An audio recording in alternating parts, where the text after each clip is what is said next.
211 नवंबर को हमारा कक्षा 12वीं का जीव विज्ञान बायोलॉजी का अर्धवार्षिक परीक्षा का पेपर होने वाला है। इसलिए दोस्तों आज इस वीडियो में हम देखने वाले हैं top 50 plus important question answer, अति महत्वपूर्ण प्रश्न उत्तर में दोस्तों आपको बताने वाला हूं। ओके, सभी चैप्टर के मैं आपको इंपॉर्टेंट यहाँ कवर करा दूंगा। ओके, आगे हम बात करें अभी अर्धवार्षिक परीक्षा में तो अध्याय 1 से लेकर अध्याय 9 तक आपका आना है। इसके साथ ही जो आपका लास्ट अध्याय है और अध्याय 12 है पारितंत्र, वो भी आना है। तो अध्याय 1 से लेकर अध्याय 9 तक और अध्याय 12 पारितंत्र तक आपसे भी क्या है पूछा जाएगा। तो इन सभी अध्याय के मैं आपको 2 अंकी वाले, 3 अंकी वाले, 4 अंकी वाले अति महत्वपूर्ण प्रश्नोत्तर एक ही वीडियो में कवर कराने वाला हूँ, इसलिए वीडियो ध्यान से अंत तक देखना है। तो चलिए देख लेते हैं। सबसे पहले मैं आपको 2 नंबर वाले क्वेश्चन बताऊंगा सभी अध्याय के, फिर हम 3 नंबर वाले सभी अध्याय के क्वेश्चन देखेंगे, 4 नंबर वाले होंगे। तो इस प्रकार से हम क्या है कंप्लीट क्वेश्चन आंसर तैयार कर लेंगे। फिर केवल हमारे वस्तुनिष्ठ रह जाएंगे, तो फिर इसके बाद नेक्स्ट वीडियो लाऊंगा जिसमें मैं आपको क्या है इंपॉर्टेंट वस्तुनिष्ठ कवर करा दूंगा। सबसे पहले दोस्तों आपको तैयार करना है सेब को आभासी फल क्यों कहते हैं। अभी हम 2 अंकी वाले महत्वपूर्ण प्रश्न पूरा देख रहे हैं। तो सेब को आभासी फल क्यों कहते हैं। पुष्प का कौन सा भाग फल की रचना करता है। तो पुष्प का अंडाशय ही निषेचन के बाद ही फल का रचना करता है। अंडाशय के अतिरिक्त अन्य भाग जैसे आपके पुष्पासन, पुष्पक्रम आदि भी फल का निर्माण में भाग लेते हैं, तब ऐसे फल को हम आभासी या असत्य फल कहते हैं। अंडाशय के अतिरिक्त अन्य भाग यदि क्या है फल का निर्माण कर रहे हैं तो वो आपको क्या कहलाएगा, आभासी फल कहलाएगा। और सेब का पुष्पासन मासल होकर फल का मुख्य प्रमुख खाद्य भाग बनता है, अतः सेब क्या है आपका आभासी फल है या असत्य फल है। आगे नेक्स्ट परागकण भित्ति में रचना में टेपिटम की भूमिका आपको तैयार करके रखना है। आगे नेक्स्ट आपको स्वपरागण परपरागण में अंतर तैयार करके रखना है, ये भी इंपॉर्टेंट आपका रहने वाला है। इसके साथ ही स्वपरागण क्या है परपरागण क्या है तो वो पूछा जाए तो भी आपसे बन जाएगा। ओके, तो स्वपरागण और परपरागण में अंतर इंपॉर्टेंट रहने वाला है। तो स्वपरागण दिया हुआ, परपरागण दिया हुआ है। ओके, इसके 3 आपके अंतर यहाँ दिए हुए, तो आपको तैयार कर लीजिएगा। ओके, क्योंकि कई बार ये क्वेश्चन 3 नंबर में भी आ जाता है, लॉन्ग टाइम में पूछ लिया जाता है। फिर आपको तैयार करना त्रिसंलयन से आप क्या समझते हैं। तो त्रिसंलयन आवृत्ति बीजियों द्वारा प्रदर्शित विशिष्ट परिघटना द्विनिषेचन का चित्रण है। इस घटना में 3 आगुणित केंद्रों का संलयन होता है, अतः ये त्रिसंलयन कहलाते हैं। विपुंसन किसे कहते हैं। तो मादा जनक के पुष्पों से कलिका का अवस्था में पराग कोषों को चिमटी द्वारा काट कर अलग करना क्या कहलाता है, आपका विपुंसन कहलाता है। आगे देख लेते हैं। तो सबसे पहले आपको इसमें तैयार करना है क्या कारण है कि मनुष्य के वृषण उदर गुहा के बाहर स्थित होते हैं। एमपी बोर्ड एग्जाम 20 में आ चुका, 24 में आ चुका है। जो मनुष्य के वृषण उदर गुहा होते बाहर होते हैं, इसका क्या कारण है। तो वृषण में होने वाली शुक्रजनन प्रक्रिया को शरीर के समान ताप 2 से 3 डिग्री सेल्सियस कम ताप की आवश्यकता होती है। अब मानव शरीर में उदर गुहा का ताप शरीर के ताप के समान अर्थात 37 डिग्री ही होता है, अतः ऐसी स्थिति में शुक्रजनन प्रक्रिया संपन्न नहीं हो सकती है, पाती जिससे बंधता उत्पन्न हो सकती है। यही कारण है कि जो वृषण होते हैं उदर गुहा के बाहर स्थित होते हैं। प्रसव किसे कहते हैं। एमपी एग्जाम 23 में आ चुका है। तो गर्भ की अवधि पूरा हो जाने पर गर्भाशय भित्ति की स्थिति तीव्र संकुचनों के कारण शिशु का योनि मार्ग से बाहर आना प्रसव आपको कहलाता है। नेक्स्ट खीस क्या है, कोलेस्ट्रॉम क्या है। ओके, अभी एमपी एग्जाम 23 में आया और एमपी एग्जाम 25 में भी आया था। ओके, तो इसे भी आपको तैयार करना है कोलेस्ट्रॉम या खीस क्या है। तो शिशु जन्म के पश्चात दुग्ध श्रावण के प्रारंभिक काल के कुछ दिनों तक के स्नायुओं से निकलने वाला जो गाढ़ा दूध होता है उसे हम क्या कहते हैं, कोलेस्ट्रॉम कहलाता है। तो ये आपका दिया, उसे तैयार कर लीजिएगा। नेक्स्ट शुक्र जनन की प्रक्रिया में नियमन में शामिल होने वाले हार्मोन्स, तो ये भी आपको पढ़ के रखना है, कंप्लीट हो जाता है। नेक्स्ट आपको तय करना है जनसंख्या विस्फोट के कौन से कारण है सुझाएं। मतलब जनसंख्या विस्फोट के कारण पूछे जा रहे हैं। तो मृत्यु दर में आई कमी, मृत्यु दर में आई कमी, शिशु मृत्यु दर में आई गिरावट, जनन आयु में वर्ग के लोगों की संख्या की बढ़ोतरी, इसके साथ ही अन्य कारण क्या है, शिक्षा कम और विवाह कर देना, सामाजिक मान्यता है। ओके, ये सभी हैं आपके जनसंख्या विस्फोट के कारण। फिर फुल फॉर्म भी पूछ लिया जाता है, तो जिससे आपको तर्क रखना है IUD का पूरा नाम इंटरयूटेटाइड डिवाइसेस है, ATI का, ART का, ये ऑब्जेक्ट में भी आता है। ओके, अभी ऑब्जेक्ट जब हम कवर करेंगे तो मैं आपको बता भी दूंगा। इसके साथ ही मैंने इसकी अलग लिस्ट तैयार की है, जो जितने भी आपकी पूरी बायोलॉजी की बुक में जितने भी आपके इंपॉर्टेंट आपके फुल फॉर्म वाले क्वेश्चन आते हैं वो मैंने सब एक ही PDF में कवर कर दिए, तो मैं आपको आगे बता दूंगा। ओके, फिर टेस्ट ट्यूब बेबी किसे कहते हैं। तो एमपी एग्जाम 19 में 22 में जो बहुत ज़्यादा इंपॉर्टेंट, इसे आपको तैयार करके जरूर रखना है, टेस्ट ट्यूब बेबी। ओके, इसके साथ आपको फिर नेक्स्ट इसकी सॉल्व लीजिए और अपने हिसाब से आप तैयार कर लीजिए, बिल्कुल सिंपल आपका रहने वाला है। ओके, ज़्यादा यहाँ समझाने का टॉपिक नहीं है, पहले भी आपने अगर पढ़ा होगा। ओके, और आप क्या है बायोलॉजी को थोड़ा से भी सीरियसली होंगे तो ये टॉपिक आपने जरूर पढ़े होंगे। तो फिर इसके बाद एमन्यू सेंसिटिव विधि को समझाइए, सभी 2 ही नंबर में आता होगा। यहाँ 3 नंबर लिखा हुआ है लेकिन 2 ही नंबर में आपको सब पूछे जाते हैं। अब देखिए एमन्यू सेंसिटिव कितना ज़्यादा महत्वपूर्ण है, 2022 में आ चुका है, 23 में आ चुका है, 24 में आ चुका है, लगातार एग्जाम में आ रहा है कि मतलब इतना ज़्यादा महत्वपूर्ण है। अब यहाँ मैंने थोड़ा डिटेल से दिया, इसे थोड़ा आप सॉर्ट आउट कर सकते हैं। यहाँ तो पूरा समझाने की दृष्टि से मैंने आपको बता दी कि आप पढ़ें तो समझ में आ जाए एमन्यू सेंसिटिव क्या है। 2 नंबर में आता है तो शॉर्ट में आपको लिखना है। ओके, इसके बाद नेक्स्ट आपको तय करना है चिकित्सीय गर्भ समापन क्या है, क्योंकि एमटीपी क्या है, एम्पियोटिज्म 20 और 24 में ये भी आ चुका, मतलब तीनों महत्वपूर्ण है। आपका हो गया टेस्ट ट्यूब बेबी, एमन्यू सेंसिटिव और चिकित्सीय गर्भ समापन। ओके, आपके से 2-3 सेट ऑफ पेपर आते हैं, सब में यहाँ से क्वेश्चन आपको जरूर आएगा, किसी के गर्भ समापन, किसी में एमन्यू सेंसिटिव, किसी टेस्ट ट्यूब बेबी आ जाएगा। ओके, तो ये अच्छे से आपको तैयार करना, तीनों में से कोई ना कोई क्वेश्चन आ सकता है। ये हो जाता है आपका कंप्लीट।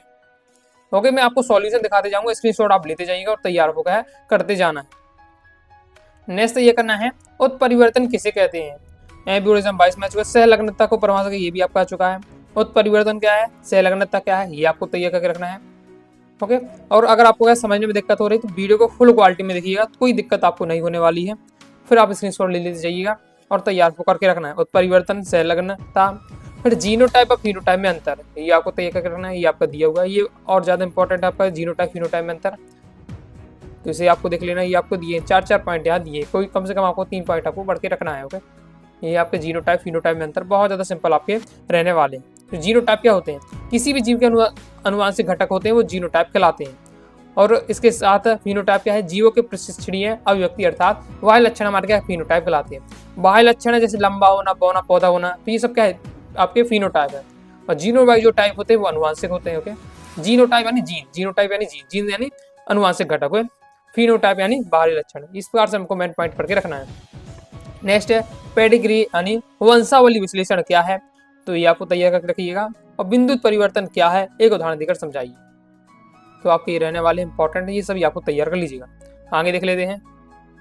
इसके बाद नेक्स्ट आरएनए में कौन से नाइट्रोजन क्षार पाए जाते हैं, ये आपका इंपॉर्टेंट रहने वाला है।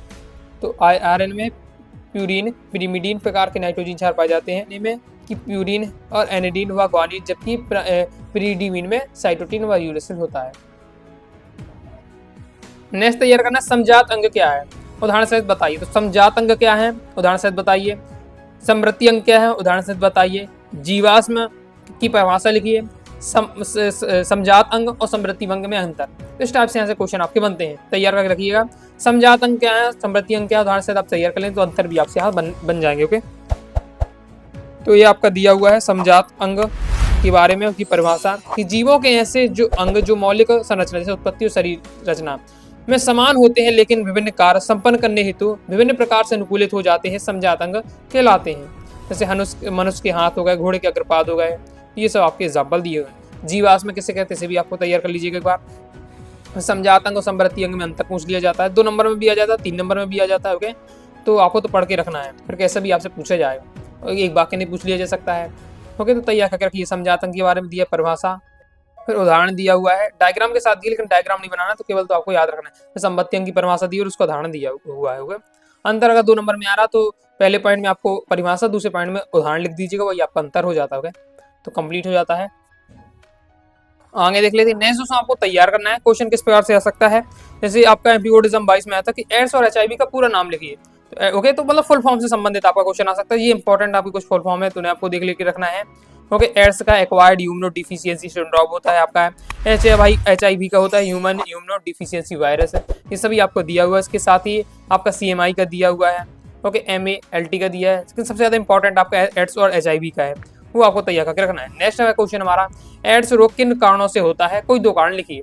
एड्स रोग के कारण पूछे जा रहे हैं। एम्पियोटिज्म 23 में आ चुका है, 24 में एड्स से संबंधित क्वेश्चन आ चुका है आपका। तो एचआईवी का संक्रमण निम्न कारणों से होता है, जैसे एड्स पीड़ित व्यक्ति से अगर आप लैंगिक संपर्क कर लेते हैं, ओके, निषेचन अगर आपका हो रहा है उनसे, तो अगर एड्स वाले पीड़ित व्यक्ति से तो हो सकता था। ओके, इसके साथ ही संदूषित रक्तदान व रक्त उत्पादों को, जैसे इंजेक्शन लग रहा है किसी, यही बताया जा रहा है कि सिरिंज लगाई जा रही है, किसी एड्स व्यक्ति को लगा दी, वही आपको लगा देते, फिट कर दिए, तो फिर आप उसका जो एड्स होगा उसे होगा तो आपको भी हो जाएगा इस प्रकार से। ओके, तो इस बार संक्रमित गर्भवती माँ से होने वाले शिशु को, ओके, अगर उसकी जो गर्भवती माँ है, अगर माँ को एड्स रोग है तो उसके शिशु को भी हो जाएगा, तो वो चीज़ यहाँ बताई जा रही है। नेक्स्ट एलर्जी से क्या है, तो एलर्जी के बारे में दिया हुआ है आपको, तो इसे तैयार करना है। ओके, इसके बाद इंपॉर्टेंट है आपका एलर्जी, सिंपल भी आपका रहने वाला है।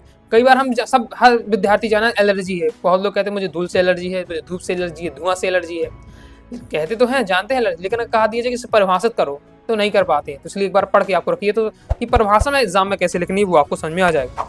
2 प्रतिजैविकों के नाम बताइए, तो पेनिसिलिन, स्टेमाइसिस, टेट्रासाइक्लिन, ये सभी आपके क्या है प्रतिजैविक। तो याद रख के रखना है, बोर्ड एग्जाम में सब आ चुके क्वेश्चन।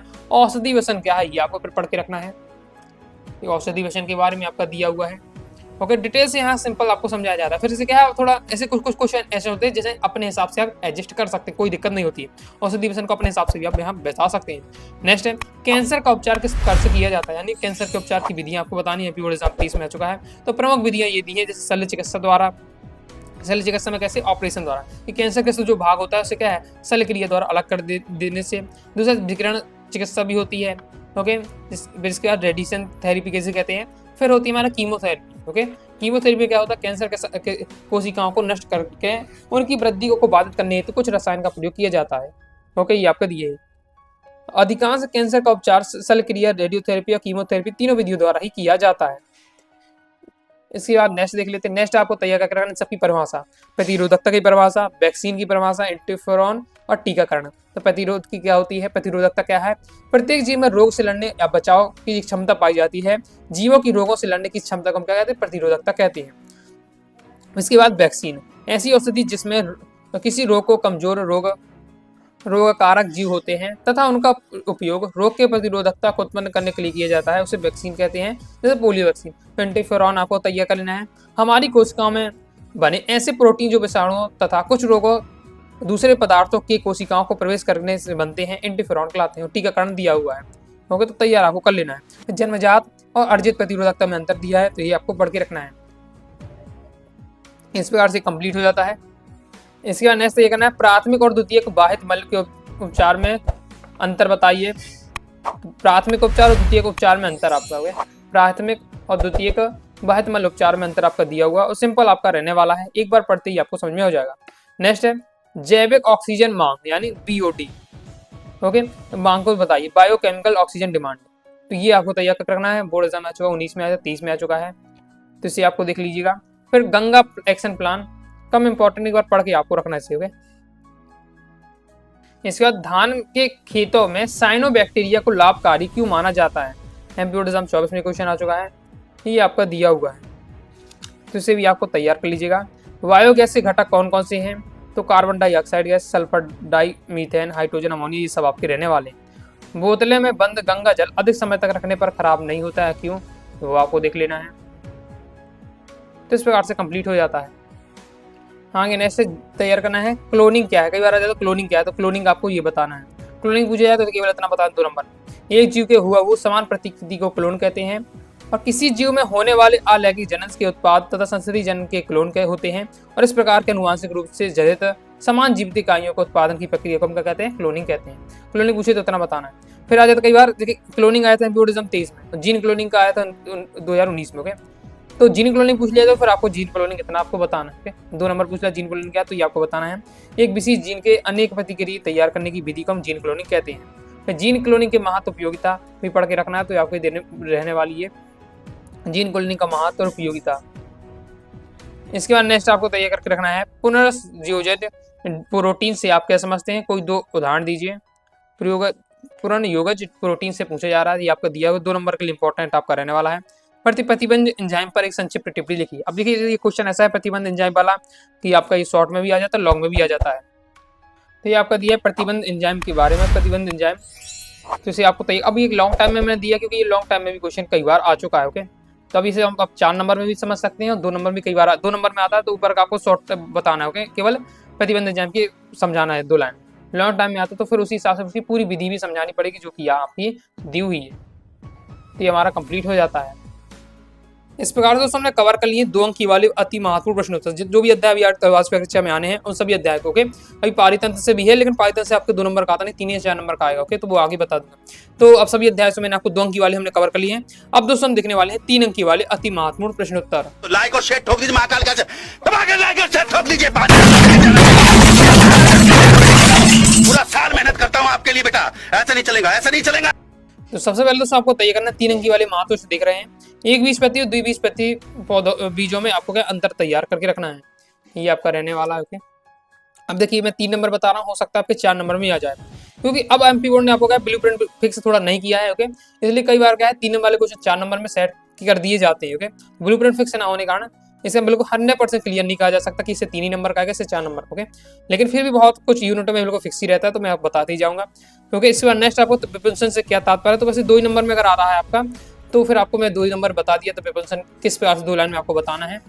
अगर ये आपका लॉन्ग टाइम में पूछा जाता है तो फिर इस तरीके से आएगा कि प्रिपरेशन से क्या तात्पर्य, एक पादप प्रजनक कब और क्यों इस तकनीक का प्रयोग करता है। तो प्रबंधन की परिभाषा तो आपके 2 नंबर में तैयार कर ही ली गई।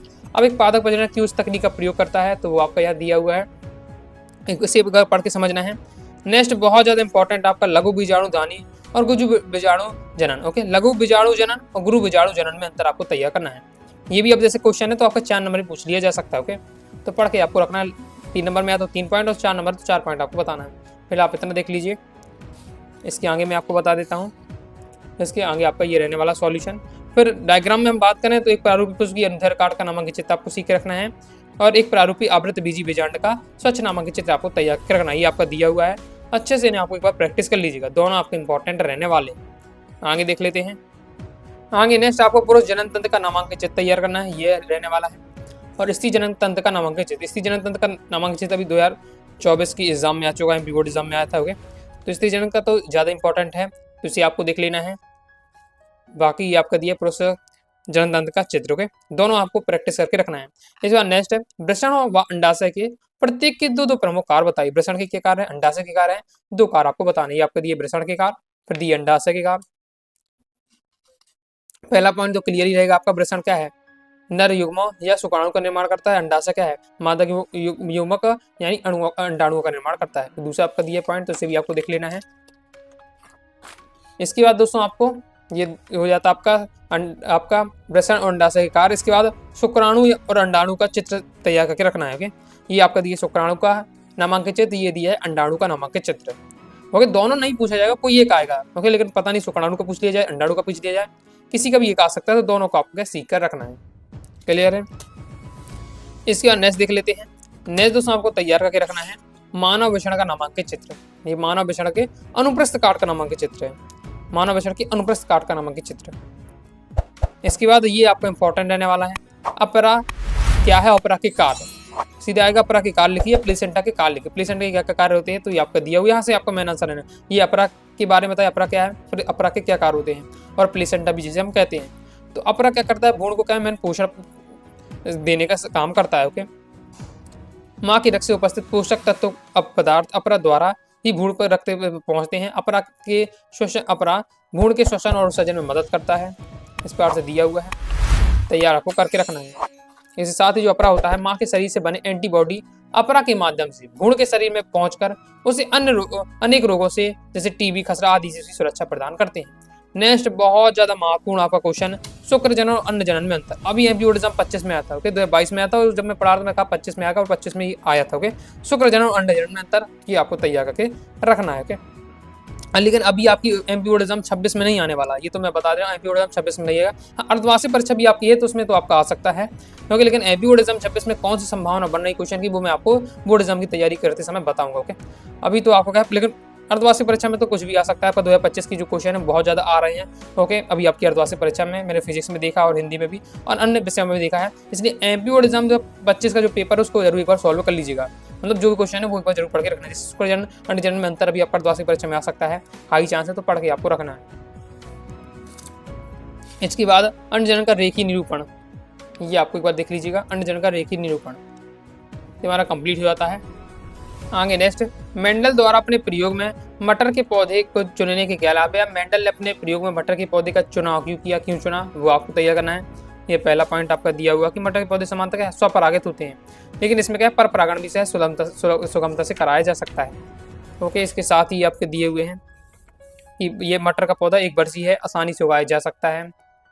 क्रम से पॉइंट आपके दिए हुए हैं, तैयार कर लीजिए। नेक्स्ट आपको एक क्रॉस संकर का प्रयोग करते हुए प्रभाविता के नियम को व्याख्या कीजिए। देखिए मेंडल के 3 नियम हैं, तीनों नियम दोस्तों अच्छे से आपको तैयार करना है चित्र के साथ। ओके, तीनों में से कोई भी नियम आपके एग्जाम में आ सकता है, प्रभाविता का नियम, पृथक्करण का नियम और स्वतंत्र अभिव्यूहन का नियम। ये मेंडल के 3 नियम है, तीनों नियम आपको तैयार होने चाहिए, मैंने आपको पहले ही बता दिए। अब किसी प्रकार से 3 नंबर में आया, 4 नंबर में आया, आपसे बन जाना चाहिए। ओके, तो तीनों नियम आपको अच्छे से तैयार करके रखिएगा।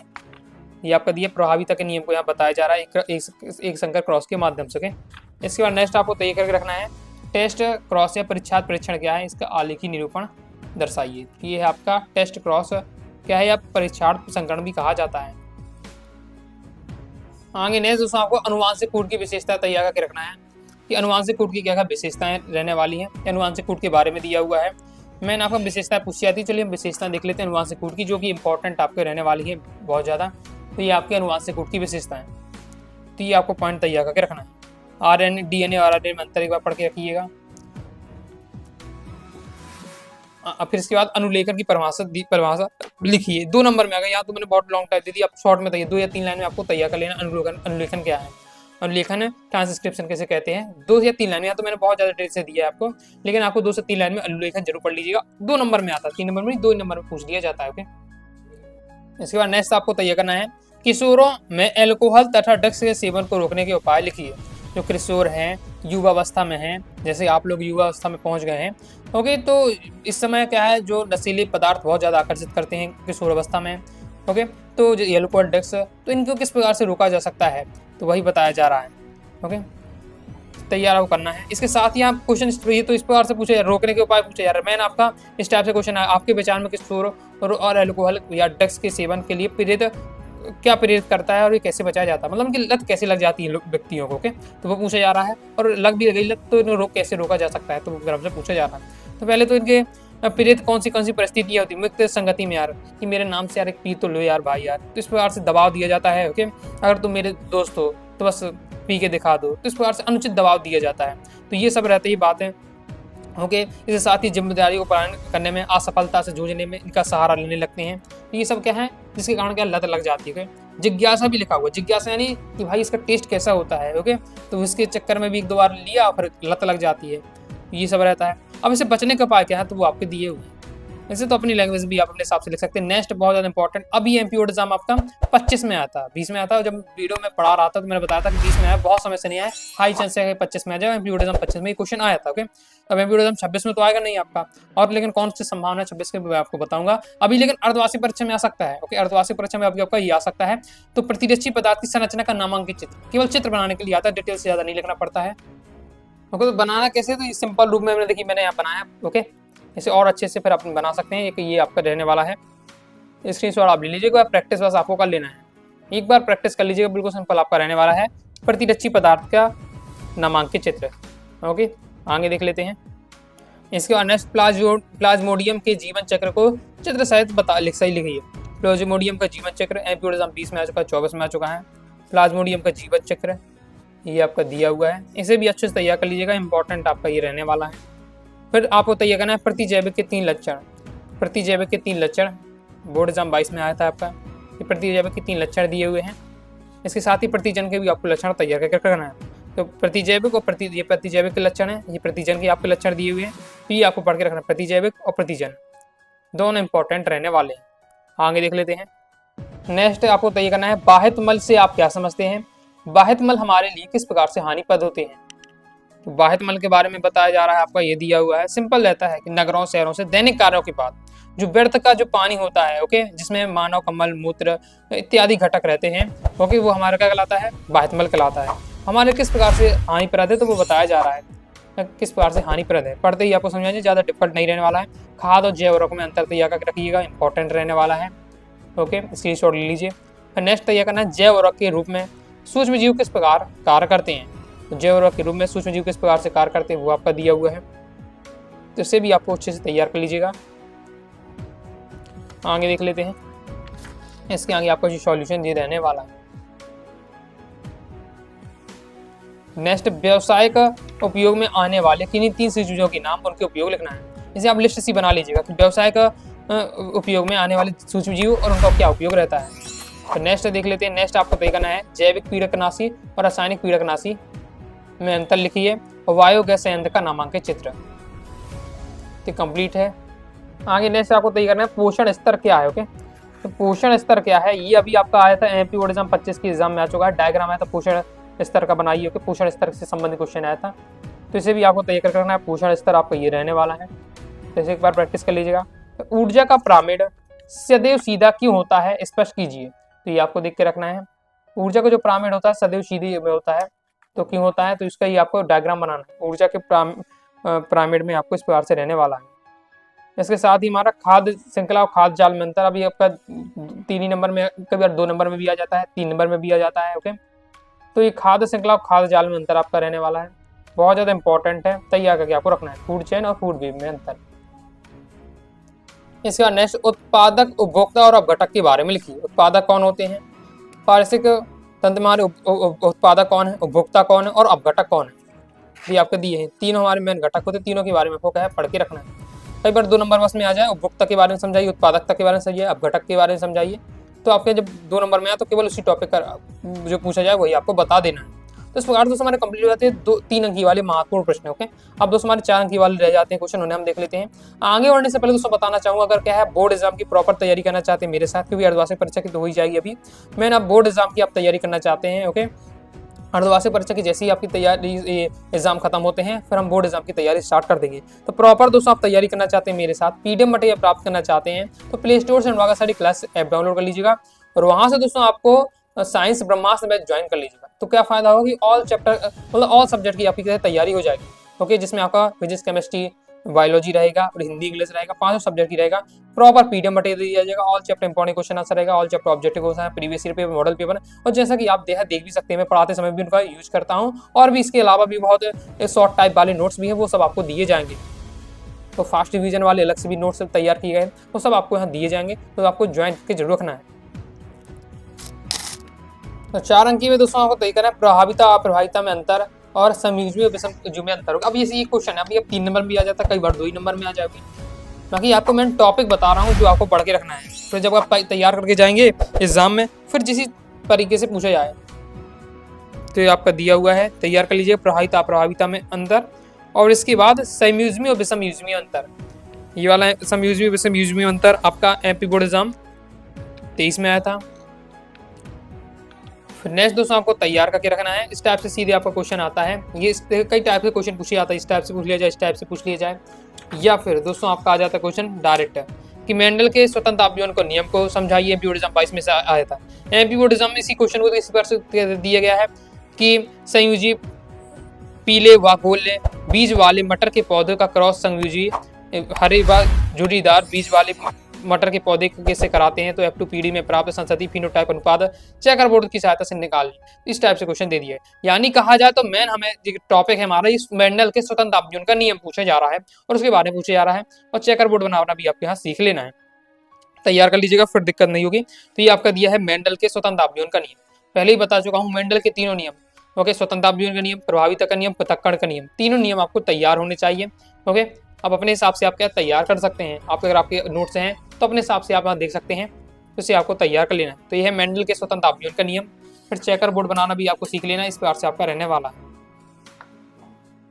फिर नेक्स्ट दोस्तों आपको तैयार करके रखना है मनुष्य में हीमोफीलिया की वंशागति का वर्णन कीजिए। अब देखिए हीमोफीलिया की वंशागति का वर्णन है, तो इसकी वर्णन कई स्थितियों में होता है। ओके, कई स्थिति हो सकती है, तो दोस्तों आपको क्या है सभी स्थितियों में तैयार करके रखना है। कोई भी स्थिति आ सकती है, जैसे यहाँ एग्जांपल के लिए मैं आपको बता दूं, स्थिति है पीड़ित पिता एवं समान महिला द्वारा उत्पन्न संजात, तो एक स्थिति है, इससे और भी स्थिति बन सकती है। तो सभी स्थितियों में आपको हीमोफीलिया की वंशागति के बारे में तैयार करके रखना है, ये आपका दिया हुआ है।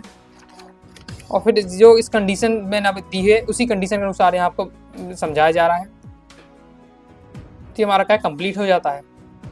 आगे नेक्स्ट आपको तैयार करना है वाटसन व क्रिक का प्रस्तावित डीएनए द्विकुंडलिक मॉडल, ये आपको तैयार करके रखना है। डीएनए का द्विकुंडली मॉडल की संरचना और उसके बारे में तैयार करके रखिए। एमपी बोर्ड एग्जाम 19 में था, 22 में था, अगर कि 22 में आया है और उसके बाद नहीं आया, तो ये आपकी बोर्ड एग्जाम 2026 में भी आपका आ सकता है, हाई चांस है। ओके, तो आपको तैयार करके रखना। जितने क्वेश्चन आप तैयार कर रहे हैं ये सब बोर्ड एग्जाम के लिए भी बहुत ज़्यादा इंपॉर्टेंट है। ओके, फिर अगर अभी ये सभी क्वेश्चन तैयार कर लिए तो मान लीजिए 80 से 90% आपकी तैयारी हो जाती है। ओके, कुछ और क्वेश्चन हो गए तो फिर मैं आपको बाद में कवर कराऊंगा। ये आपका दिया हुआ है। देखिए अब जैसे मेरी लैंग्वेज डिफिकल्ट लगती है आपको, यहाँ कुछ टॉपिकों में लग सकती है, और आपके पास अगर आपके टीचर ने नोट्स अगर आप बनवाए हैं या आपके पास और कंटेंट है, अगर वो आपको सिंपल लगता है और आपको लगता है कि सही है, तो आप उसे भी तैयार कर सकते हैं। ये आपको संरचना रहने वाली है, और मतलब आपको सीख के रखना है। मैंने आपको बता दिया क्वेश्चन में, आपको मैंने फोकस कर दिया है, फिर अपने हिसाब से आप इनका आंसर तैयार कर सकते हैं। ओके, और अपने हिसाब से इसके नोट्स बना सकते हैं। बाकी देखिए नोट, अब इसमें थोड़ा डिफिकल्ट लैंग्वेज है, जो नोट्स है उसमें बहुत ज़्यादा सिंपल दिया है, उसमें हाथ से बनाने वाला दिया हुआ है। ओके, अभी तो आप इसे देख लीजिए और अपने हिसाब से आपको तैयार कर लेना है। नेक्स्ट है डीएनए अंगुली छापन क्या है, इसकी उपयोगिता पर प्रकाश डालिए। डीएनए अंगुली छापन के बारे में दिया हुआ है, ये डीएनए अंगुली छापन है। ओके, और इसके बाद इसकी उपयोगिता के बारे में दिया हुआ है, इस तकनीक का उपयोग कैसे किया जाता है, फिर उसकी उपयोगिता क्या है वो आपका दिया है।